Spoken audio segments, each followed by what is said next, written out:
نبی کریم علیہ الصلوۃ والسلام فرمایا لا تجعلوا بیوتکم مقابر ان الشیطان ینفر من البیت الذی یقرأ فیہ سورۃ البقرہ، تم اپنے گھروں کو قبرستان نہ بناؤ جس گھر میں سورہ بقرہ کی تلاوت ہوتی ہے، شیطان اس گھر کو چھوڑ کے بھاگ جاتا ہے۔ یعنی جس گھر میں ہو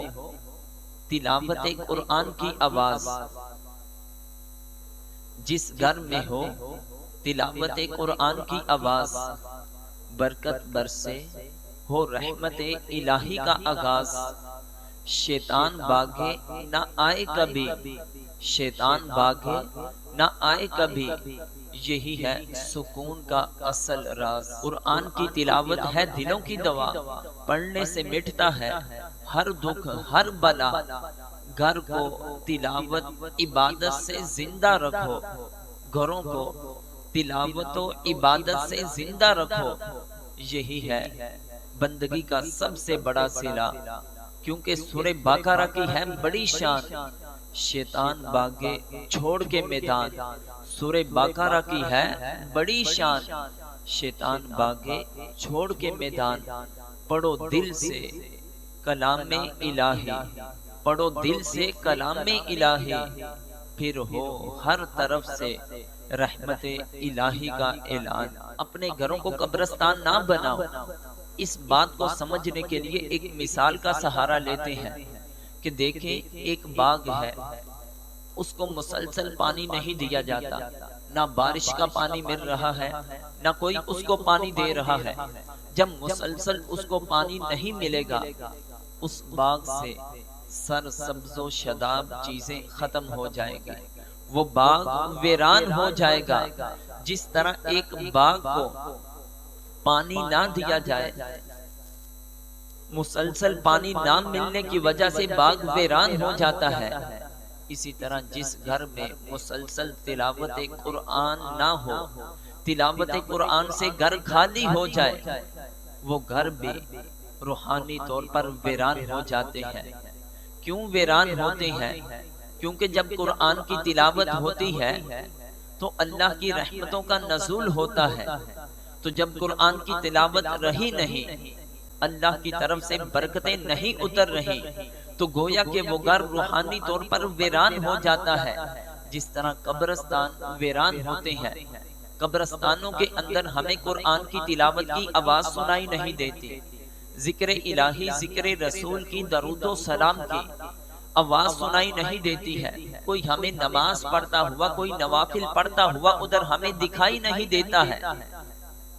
اگر ہمارے گھر بھی اس طرح قرآن کی تلاوت سے، ذکر الہی، ذکر رسول سے، درود و سلام سے، نماز سے خالی ہو جائیں گے تو وہ گھر بھی روحانی طور پر ویران ہو جائیں گے۔ جس طرح پھر قبرستانوں کے اندر ویرانگی کی وجہ سے بندے کا دل خوف زدہ ہو جاتا ہے، سکون ختم ہو جاتا ہے، تو پھر گھروں میں بھی رہ کر ہمارے سکون ختم ہو جائیں گے، پریشانیاں آئیں گی، لڑائی جھگڑے پیدا ہوں گے، دلوں سے محبتیں ختم ہو جائیں گی،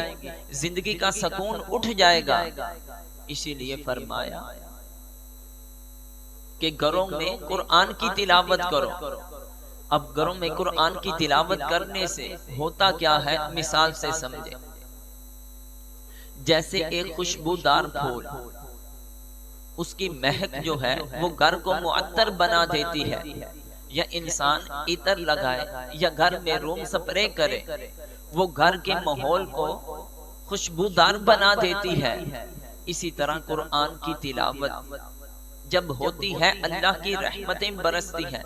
اللہ کی طرف سے سکونت اترتی ہے، اس کی برکتوں کا نزول ہوتا ہے۔ جب رحمتیں برکتیں نازل ہوں گی تو پھر گھر کے اندر بھی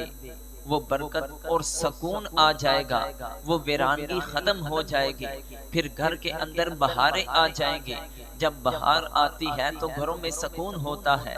پھر گھروں کے اندر جو بے برکتی ہے وہ بھی ختم ہوگی، رزق بھی وافر مقدار میں ہوگا، تمام بیماریوں سے بھی چھٹکارا ہونا شروع ہو جائے گا۔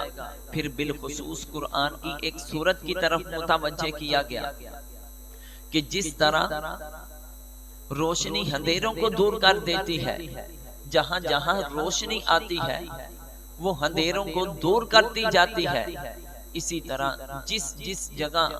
سورہ بقرہ کی تلاوت ہوتی ہے، تلاوت کی آواز گونجتی جاتی ہے، اللہ کی رحمتوں کا نزول ہوتا جاتا ہے۔ نبی کریم علیہ السلام فرماتے ہیں ینفر من البیت، شیطان اس گھر سے بھاگ جاتا ہے جس گھر میں قرآن کی تلاوت ہوگی، شیطانی اثرات ختم ہو جائیں گے، جادو ٹونے کے اثرات ختم ہو جائیں گے۔